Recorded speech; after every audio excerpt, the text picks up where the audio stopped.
성경 말씀은 역대기하 20장 14절부터 봉독하겠습니다. 여호와의 신이 회중 가운데서 네이 사람 아하시엘에게 임하시니 저는 아삽 자손 마따나의 현손이요 예이엘의 중손이요 분하야의 손자요 스가라의 아들이더라. 아하시엘이 가로되 온 유다와 예루살렘 거민과 여호사밧 왕이여 들을지어다. 여호와께서 너에게 말씀하시기를 이 큰 무리로 인하여 두려워하거나 놀라지 말라. 이 전쟁이 너희에게 속한 것이 아니요 하나님에 속한 것입니다. 내일 너희는 마주 내려가라. 저희가 시스 고개로 말미암아 올라오리니 너희가 골짜기 어기 여루엘 들 앞에 만나려니와 이 전쟁은 너희가 싸울 것이 없나니 항우를 이루고 서서 너희와 함께한 여호와가 구원하는 것을 보라. 유다와 예루살렘아 너희는 두려워 말며 놀라지 말고 내일 저희를 마주 나아가라. 여호와가 너희와 함께하리라 하셨느니라 하매 여호사밧이 몸을 굽혀 얼굴을 땅에 대니 온 유다와 예루살렘 거민들도 여호와 앞에 엎드려 경배하고 그앗 자손과 고라 자손에게 속한 네이 사람들은 서서 심히 큰 소리로 이스라엘 나의 하나님 여호와를 찬송하니라. 우리는 지난 시간까지 살핀 것이 여호사밧의 후대를 지금 살펴갑니다. 다윗과 솔로몬 그리고 르호보암 씨의 궁극에 왔고, 그래서 여호사밧의 전기를 우리가 살펴보면 여호사밧은 하나님께 굉장히 선한 왕이었죠. 그러니까 전심으로 성경은 하나님을 전심으로 섬겼다. 그렇게 지금 성경은 이야기를 합니다. 자, 그리고 이 여호사밧은 또 뭐였어요? 율법을 온 백성들에게 가르치고 제사하도록 그렇게 이야기를 했고, 산당과 우상이죠. 산당과 우상을 제한 그런 이제 정기의 왕이었습니다. 우리가 이제 이미 17장에서 살폈듯이 여호사밧이 하나님을 전심으로 섬겼다. 전심이라고 말씀을 지금 성경은 이야기를 하죠. 전심. 이 전심이 뭘까? 우리는 이미 살폈듯이 이 전심은 뭐예요? 오로지, 그러니까 우리가 마음을 하나님께 향한 마음 100%를 하나님께 향했다는 거예요. 그러니까 이 말은 뭐예요? 우리 보통 사람은 세상의 반, 믿음의, 신앙의 반, 이렇게 살아갈 확률이 높죠. 그런데 이 여호사밧은 하나님을 향해서 온전히 전심으로 여호와를 섬겼다. 그렇게 성경은 우리에게 일러줍니다. 하나님께서 저에게도 시련을 한번 겪게 하시죠. 여러분의 염려와 기도와 하나님의 은혜를 이제 여러분을 만나 뵙게 돼서 참 감사하고 또 감사합니다. 제가 이제 눈을 딱 떠보니까 낯선 천장 형광빛이 보이고요. 아무 생각이 없, 눈을 떴는데. 그리고 내가 이제 살았다는 느낌을 이제 오는과 동시에 느껴진 것이 하나가 있는데 그거요. 나의 생명의 주인이라는 거예요. 생명의 주. 하나님. 이게 이제 막 떠오르는 것이었어요.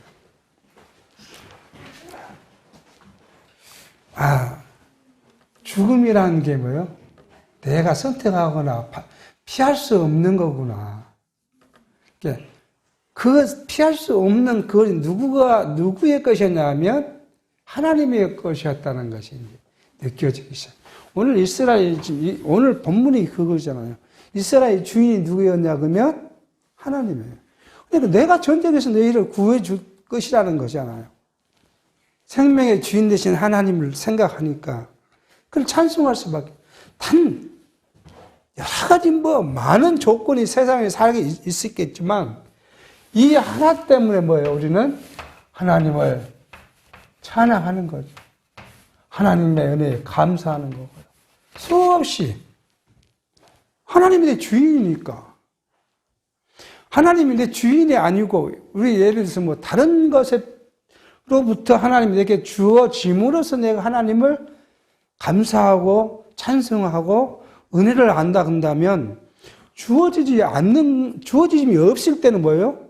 찬송할 수도 없고 감사도 안 되는 거고 생각할 필요도 없는 건데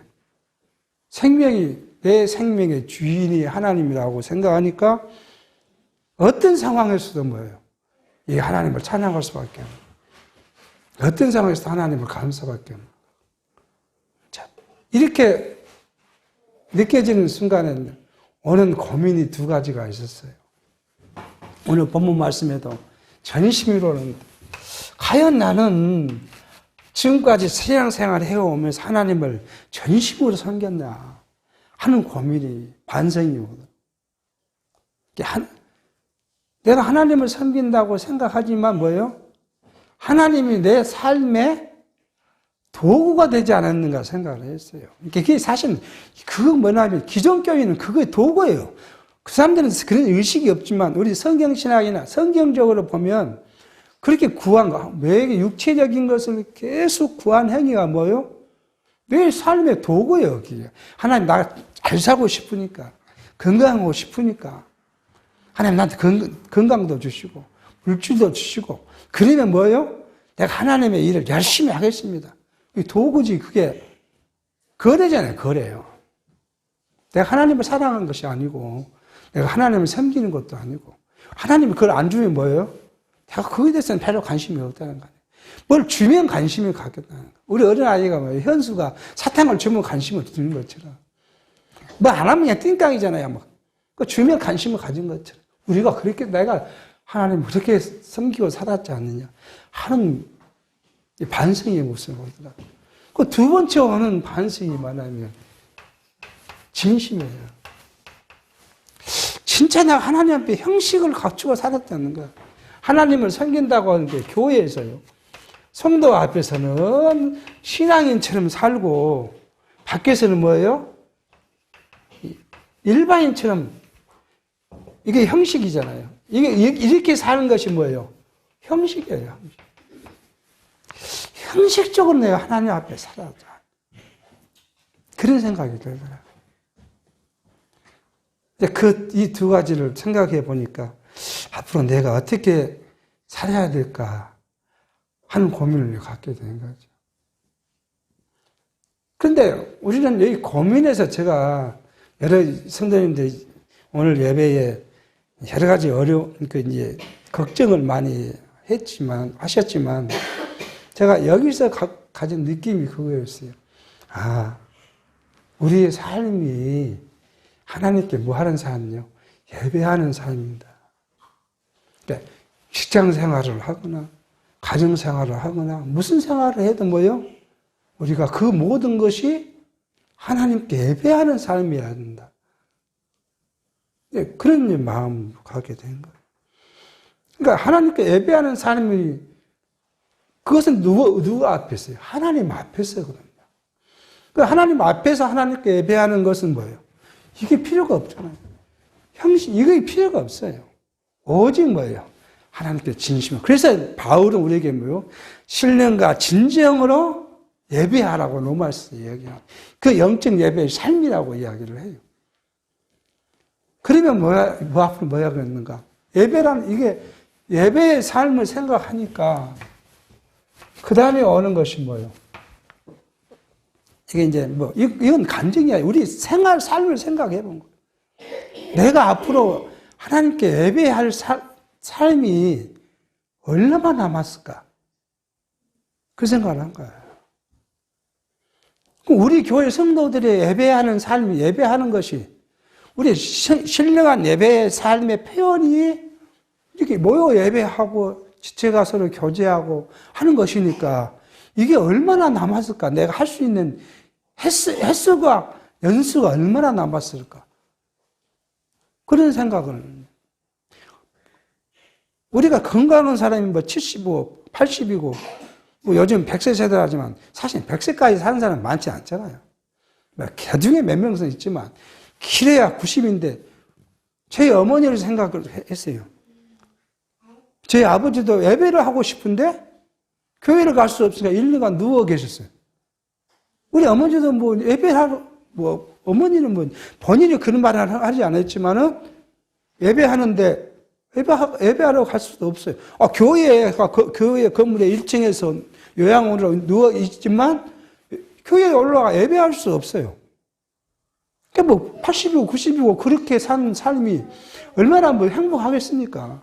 그러면 여러분과 제가 걸어서 하나님께 나아가서, 뭐, 꼭 여기에 나와야 하나님 나간 건 아니지만, 내 의지로 하나님께 예배할 수 있는 날이 얼마나 될까? 그 생각에 집착이 되니까 내가 뭐 도저히 일어설 수 없는 땀은 모르지만 일어서서 걸을 수 있으면 성도들이 예배하는 것을 내가 내 핑계로 예배를 드리는 것을 배제를 해야겠다. 그런 마음이 이제 누워서 생각이 들기 시작한 거예요. 그래서 이게 그냥 그런 생각이 드니까 여러 가지 이제 고민과 뭐 간구함이 생기는 거죠.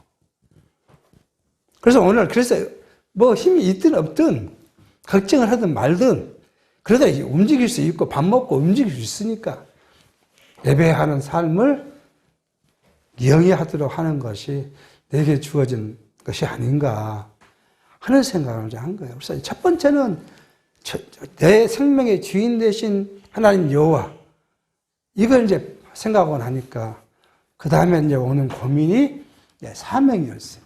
이 고민을 하고 나니까 제게 주신 하나님의 사명은 뭔가 그게 이제 두 번째 고민이었어요. 그래서 제가 생각을 해봤어요. 뭐 우리가 이제 2011년 12월 첫 주부터 예배를 시작해서 지금 왔는데 과연 내게 주어진 임무를 어떻게 수행했을까? 얼마나 성실히 했을까? 또 내게 이게 매주 주신 말씀을 얼마큼 내가 열심히 가르쳤고 전했고 그랬을까? 하는 고민을 이제 해봤어요. 그랬더니 생각나는 거 그거예요. 이게 이제 너무 말씀을 전달할 때 사람을 의식하지 않았는가 하는 생각을 해봐요. 그러니까 말씀은 이것인데 이것을 딱 칼로 자르듯이 자르지 못하고 이러면 이 말씀 때문에 이 말 때문에 어떤 이는 아파할 거고 그런 것이 고민이 돼서 우회해야 되고 또 우회했던 생각들이 나더라고. 과연 그것이 옳은 건가 하는 생각이는. 그래서 그다음에 생각한 것이 저는 이제 말씀은 말씀 그대로 하는 것이 전달하는 것이 이게 맡은 자가 해야 될 일이지 않는가. 너무 사람을 보거나 인간의 것들을 생각하면서 말씀을 생각한다는 게 이게 불충한 것이 아닌가 하는 생각을 들더라고요. 근데 사실 이게 우리 말씀 듣는 교회가 갖고 있는 병폐예요. 왜 그러냐면 그동안에 있었던 일들이 뭐냐면 초기에 있었던 일들이 항상 다툼이 어디에 왔냐 그러면 행위를 강조한다는 것에 굉장히 다툼이 생기고 그 이유 때문에 다른 것까지 문제가 됐던 일들이 하도 온 교회가 온 말씀 있는 교회들이 그 과정을 겪어왔는데 아직도 어떤 교회는 완전히 벗어난 교회가 있는가 하면 아직도 거기에 머물러 있는 교회도 있고요. 그런 것이 지금 현재. 오히려 일반 교회는요, 목사님이 권위라는 것 때문에 막 치잖아요. 성도들에게 잘못한다고 막 쳐요. 아프죠. 그런데 그것에 대해서 뭐라 하면 일반 교회는 성도들이 아파하지 않아요. 오히려 그 말씀을 두려워하고, 이제 그렇게 가는데, 우리는 자유하다 보니까 뭐요? 그런 이야기를 보면 비판하기 시작하는 거죠. 나하고 안 맞으니까 코드가 안 맞다는 거예요. 하나님의 말씀이 그거였는데. 오늘 그래서 제가 이제는 뭐예요? 제가 여러분을 뭘 책망할 권한이 있습니까? 권위가 있습니까? 그게 아니고, 말씀이 이거다는 거죠, 말씀. 하나님의 말씀. 우리에게 주신 하나님의 말씀은 이거다. 그럼 각자 그것을 받고 생각하고 느끼는 것이 각 사람마다 다를 거니까. 그 각 사람만 느끼게 하는 것은 뭐예요? 성령께서 하실 일이니까. 그냥 말씀 있는 그대로 전달하는 것이 앞으로 내가 얼마큼 몇 번이고 할지 모르지만 해야 할 일이 아닌가. 그런 생각을 좀 해요. 그리고 세 번째, 이제 이게 저를 반성케 하는 큰 문제 중에 하나예요. 지체와 혈육의 형제, 해야 되는 생각을 좀 많이 했어요. 먼저 저희 형제의 생각을 했어요. 제 성격대로. 제가 부모를 모신다고. 그게 공투세인 것 같아요. 지나니까 제가 공투세를 한 거예요. 내가 부모를 모시니까. 내가 하는 것처럼, 내 생각처럼 누구도, 형제들도 그렇게 해야 되는 거예요. 그러니까 내 마음에 안 되니까 다 비판하는 거죠. 형님이고, 누구고 다 비판하는 거예요. 그렇게 하면 안 돼. 그랬던 것이 생각이 나는 거예요. 아니, 같은 부모를 에서 태어난 사람도 뭐예요? 성격도 다르고, 다 다르는데, 그 다른 걸 인정하지 못하고, 저한테 다 맞춰서 그렇게 해야 한다고 고집했던 그게 이제 생각이 나요. 그래서, 이건 아니다. 이제 다 다르다는 걸 인정하고, 그냥 사는 것이 중요하겠구나. 그리고 두 번째, 지체의 문제를, 교회 문제를 생각해 보니까, 우리가 뭐 성경신학이 어쩌고, 그 다음에 뭐예요? 체제의 계획이 어쩌고, 아니고, 이런 과정에서 뭐예요? 다 자기 주관 갖고 싸워왔다는 거예요. 본질은 어디에 있는데요? 하나님에 있는데. 사람의 그 체제, 행위 갖고 맞냐, 틀리냐, 네 체제가 맞냐, 내 체제가 맞냐. 그러니까 너는 안 돼. 우리는 돼. 이렇게 싸웠던 생각을, 별로 무의미하다는 거 생각해요. 하나님이 왔을 때 얼마나 우스울까. 그런 생각을 드는 거예요. 그러니 뭐예요? 그런 것은 그냥 이제 있는 대로 덮고, 그냥 형체가 사랑하고, 이해하고, 교제하는 것이, 이게 이제 우리가 해야 될 일이 아닌가. 그런 생각을 갖게 됐어요. 그래서 첫 번째 생각이 뭐냐면, 우리 지금, 교회, 정관에는 옛날 언약교회죠. 언약교회에서 문제를 일으킨 성도에 대해서는 교회가 안 받는다 지금 그렇게 돼 있어요. 자, 이것도 얼마나 교회가 우스운가. 이게 이제 논의해서 이것부터 없애야겠구나. 같이 예배하고 하겠다. 여기서 같이 하나님을 섬기는 일에 동참하겠다는 성도들을 옛날에 무슨 그런 건, 주동자는 따로 있었잖아요. 그건 이제. 주동자는 서울에 있는 사람이니까. 멋모르고 따르는 사람들까지 다 정죄, 우리가 근다고 절대가 아닌데 정죄해서 한다는 것은 이게 아니지 않는가.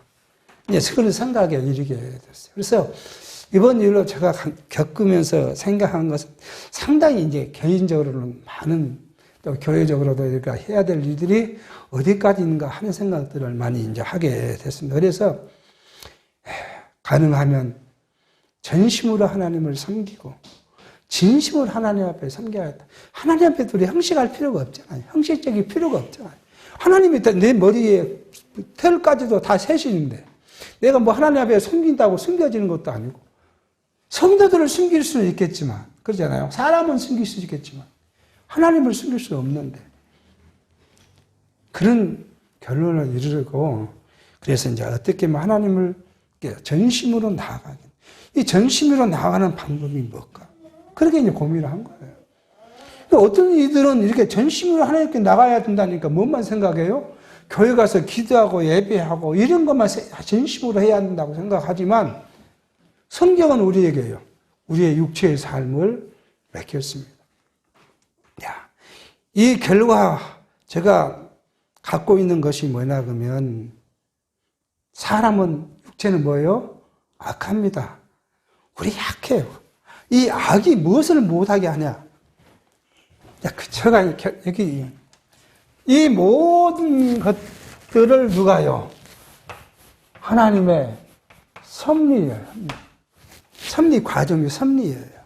이게 우리를 어떤 자리에, 어떤 환경에 놓였다 하더라도 그건 뭐예요? 하나님의 섭리예요. 근데 악한 육체, 이 악한 육체가 무엇을 안 해요? 이걸 수용을 안 해요. 하나님을 수용을 안 해요. 그러니까 거부해요.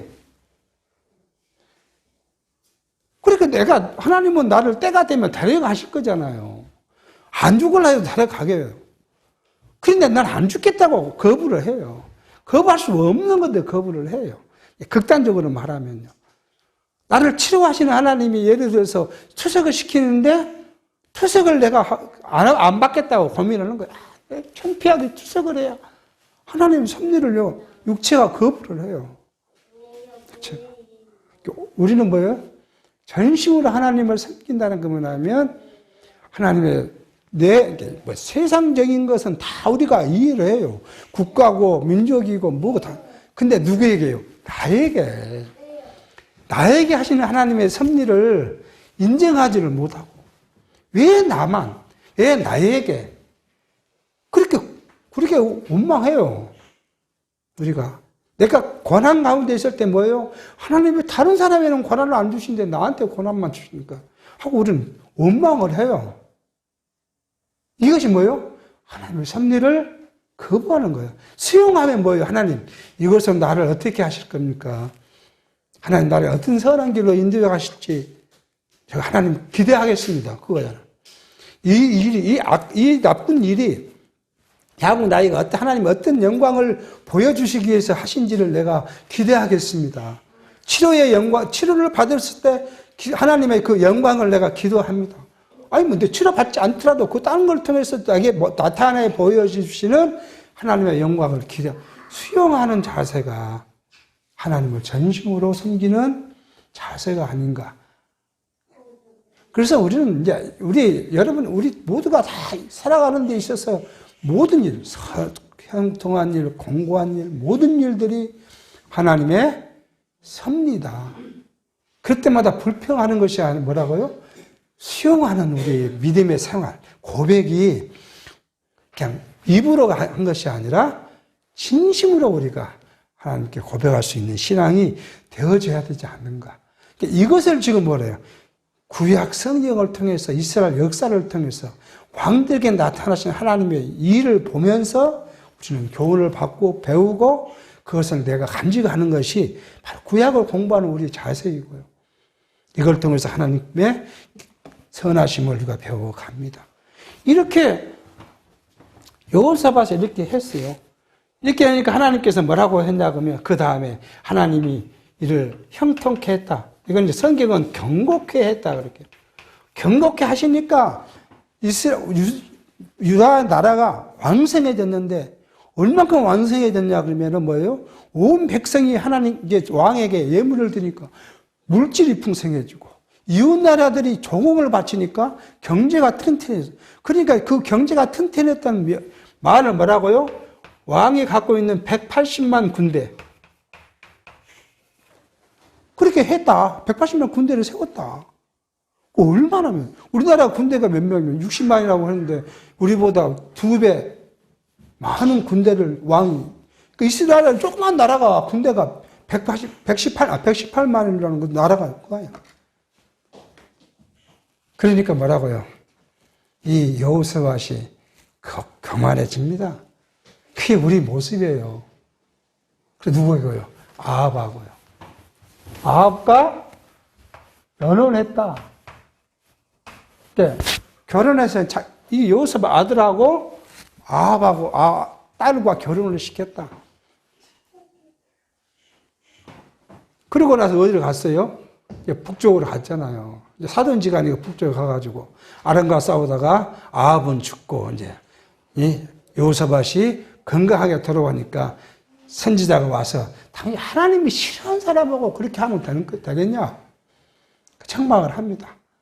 책망하니까 여호사밧은 그 왕을 그 선지자를 그대로 받아들이고 하나님의 지혜가 그 안에 있으니까 거부하지 않고 받아들이고 다시 이제 백성들을 하나님 율법을 가리키고 섬기게 했어. 그러니까 하나님은 시험을 다시 또 시험을 주셔요. 그래? 너 나를 섬긴다고 한 것이 뭐예요?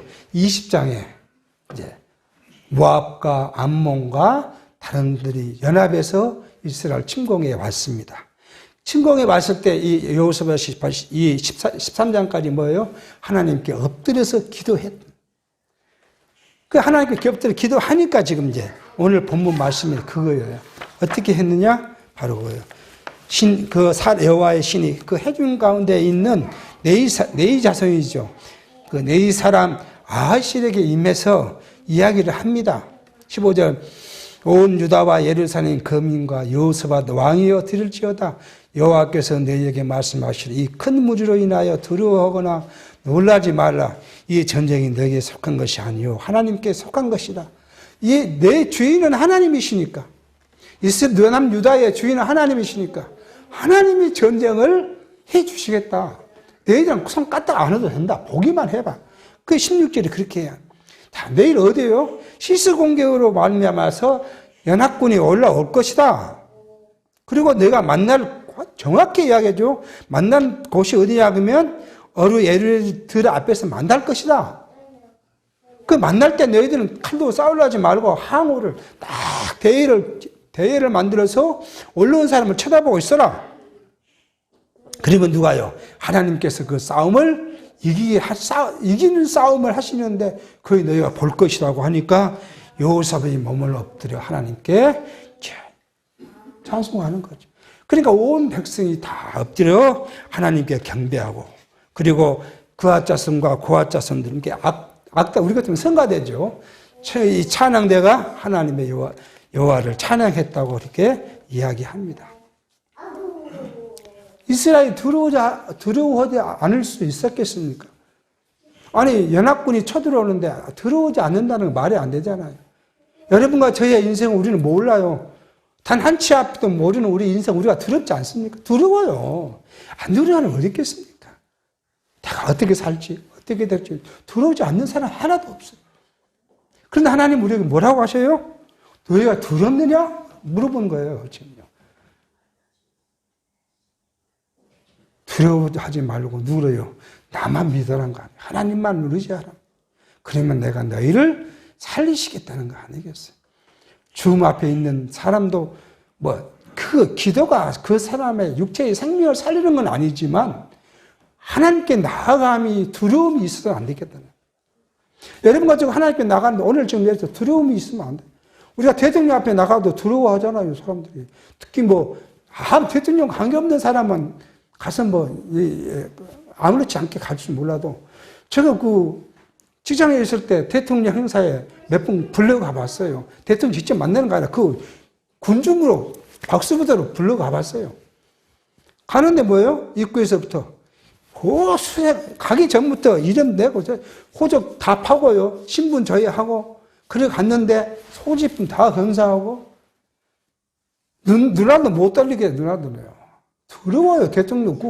그 육체적 권세 앞에서도 두렵습니다. 근데 우리의 삶을 주관하시는 하나님께 내가 가는데, 내 머리털까지 세고 계시는 하나님 앞에 가는데 두려움 없다? 그거 거짓말이잖아요. 그런데 하나님은 두려워하지 말는 거 아니에요. 왜요? 당신의 사랑하는 독생자 그리스도를 보내서 내가 죄진 거 알아. 잘못한 거 알아. 다 내가 너 씌웠어. 근데 그걸 다 내가 없다고 했어. 없다고 해서 내게 입혀주신 게 뭐예요? 의의 옷을 입혀주셨으므로 하나님께 두려움 없이 나가게 하는. 그러니까 우리는 하나님께 나가는 것만이 뭐예요? 오직 두려움을 없애는 방식이에요. 육체이든 영이든 영적이든 우리의 삶 속에 두려움을 어디서요? 그걸 없애는 방법이 하나님께 나아가는 겁니다. 그래서 요한 사도는 요한일서 4장 18절 이렇게 말해요. 사랑 안에 두려움이 없고 온전한 사랑이 두려움을 내어 쫓나니 두려움은 형별이 있습니다. 두려워하는 자는 사랑 안에서 온전히 이루지 못하느니라. 우리가 하나님께 나아갈 때 두려워하는 이유가 뭐예요? 하나님의 형벌 때문에 두려운 거예요. 그렇잖아요. 형벌이 없으면 두려울 이유가 어디 있어요? 여러분과 저는 두려워할 형벌이 받을 만한 죄가 있어요? 부흥 강사인데 제가 있다고 부흥 강사는 설명을 해요. 그래야 뭐 두려워하니까. 근데 성경은요, 죄가 없다고 한 거예요. 그리고 감사하는 거예요. 감사할 수밖에 없는 거예요. 내가 아무리 생각해도 내가 하나님 앞에 죄 없다? 그런데 하나님 나를 죄 없다 하시니 감사하는 거예요. 이게 지금 그 이유는 뭐예요? 하나님이 저와 여러분을 사랑하셨다는 거예요. 그 사랑 안에서는 뭐가 없어요? 두려움이 없다는 거예요. 여러분, 우리가 자녀를 키울 때 어떠세요? 자녀와 아버지 사이에 뭐예요? 사랑이란 것이 전제되어 있기 때문에 조금 실수해도 아버지가 그냥 하고 나가는 거잖아요. 근데 다른 사람은 실수하면 그렇게 나가면 하나 얻어맞는데 그렇게 나갈 수 있겠습니까? 그래서 요한 사도는 하나님과 우리의 사랑을 빗대서 사랑 안에 너희가 거하니 두려움이 없다. 두려워한다는 건 사랑 안에 있는 것이 아니다. 이렇게 지금 말씀하고 있습니다. 그 결과, 이거 한번 보겠습니다. 이렇게 하나님이 약속하신 그 결과가 20절. 이에 백성이 일찍이 일어나서 드고와 들로 나가니라. 나갈 때에 여호사밧이 서서 가로되 유다와 예루살렘 거민들아 내 말을 들었지어다. 너희는 너희 하나님 여호와를 신뢰하라. 그리하고 경고히 서리라. 그 선지자를 신뢰하라. 그리하면 형통하리라 하고 지금 이제 하나님께서 백성들에게 말씀하십니다. 백성으로 더불어 운운하고 노래하는 자를 택하여 거룩한 예복을 입히고 군대 앞에 행하며 여호와를 찬송하여 이르기를 여호와께 감사하세 그 자비하심이 영원하도다 하게 하였더니 이스라엘 백성들이 전쟁에 나가는 것은 뭐예요? 찬송하고 부르고 그렇게 나가는 거예요, 지금요. 뭐, 칼을 차고 다, 물론 뭐, 굉장히 군인이 있으면 칼 찾겠죠. 그러나 그들의 앞에는 뭐예요? 제사장들과 서기관들과 이 레위인들이 다 각기 자기 옷을 입고, 그 레위인 중에서 노래하는 자들, 악기를 부르는 자들을 다 예복을 입고, 앞에서 연주하고 지금 그것이 지금 이 하나님이 이스라엘 백성들에게 하는 그 전략이에요, 전략. 그렇게 하고 나갈 때, 그 노래와 찬송이 시작할 때 여호와께서 복병을 두어 유다를 치러 온 암몬 자손과 모압 자손과 세일산 사람을 치게 하심으로 저희가 패하였느니라. 곧 암몬과 모압 자손이 일어나 세일산 거민을 쳐서 전멸하고 세일 거민은 멸한 후에 저희가 피차에 살려고 하였더라. 그렇게 노래하고 앞에 나가니 그때 뭐예요? 하나님의 복병. 여기는 하나님 복병이 나는데 여기 이 여호사밧이 복병을 숨겼다는 성경 기록 없는 것을 봤을 때는 하나님의 복병은 천군과 천사를 우리가 볼 수 있는 거예요. 하나님의 천군 천사가 곁으로 닥치니까 이 사람들이 뭘 했어요? 제일 먼저는 암몬과 모압 그 사람들이 연합군인 세일 족성을 다 죽였다는 거 아니에요? 죽이고 나서는 보여 이제 자기네끼리 보고 찔러 죽이겠다는 거 아니에요? 그것을 이스라엘 이제 지금 거민이 보고 있는 거예요. 지그들끼리 싸우는 그 광경을 보고 있는 거예요. 그래서 다 살리겠다. 그렇게 지금 성경은 이야기합니다. 유다 사람들이 망대에 이르러 그들을 본즉 땅이 엎드린 시체뿐이요 하나도 피한 자가 없었는지라. 여호사밧과 그 백성이 가서 적군의 물건들을 취하세 본즉 그 가운데 재물과 의복과 보물이 많이 있는 고로 각기 취하는데 그 물건이 너무 많아 능히 가져갈 수 없을 만큼 많음으로 사흘 동안 취하고 제4일에 무리가 브라가 골짜기에 모여 거기서 여호와를 송축한지라. 그러므로 오늘날까지 그곳을 브라가 골짜기라 일컫더라. 유다와 예루살렘 모든 사람이 여호사밧을 선두로 즐거이 예루살렘으로 돌아왔으니 이는 여호와께서 저희의 그 적군을 이김을 인하여 즐거워 하였습니다. 무리가 비파와 수금과 나팔을 합주하고 예루살렘에 이르러 여호와의 전에 나아가니라.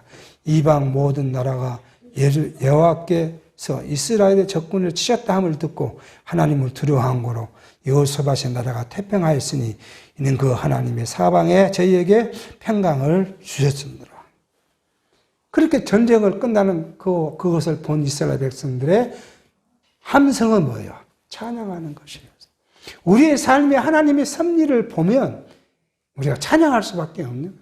하나님의 놀라우신 영광을 찬양할 수밖에 없는 것이고 하나님의 전능하심을 찬양할 수밖에 없는 거예요. 그러니까 성도의 삶이 뭐예요? 찬송하는 삶이에요. 찬송하는 삶. 이 이스라엘 백성들을 하나님께 찬송케 하기 위해서 뭐예요? 이러한 역경 가운데서 하나님의 전쟁의 승리를 맛보게 한 거예요. 우리는 결국 여러분과 저는 이 육체 속에서는 충분히 하나님을 찬송하지 못할지라도 마지막 우리가 영원한 하나님의 나라에서는 뭐예요? 찬송만 하고 살 거예요. 그게 계시록에서 우리에게 주신 거예요. 우리가 하나님의 영광 아래서 하나님을 바라보고 하나님을 찬송해요. 우리 삶이 그거예요. 그 삶의 모형이 뭐예요?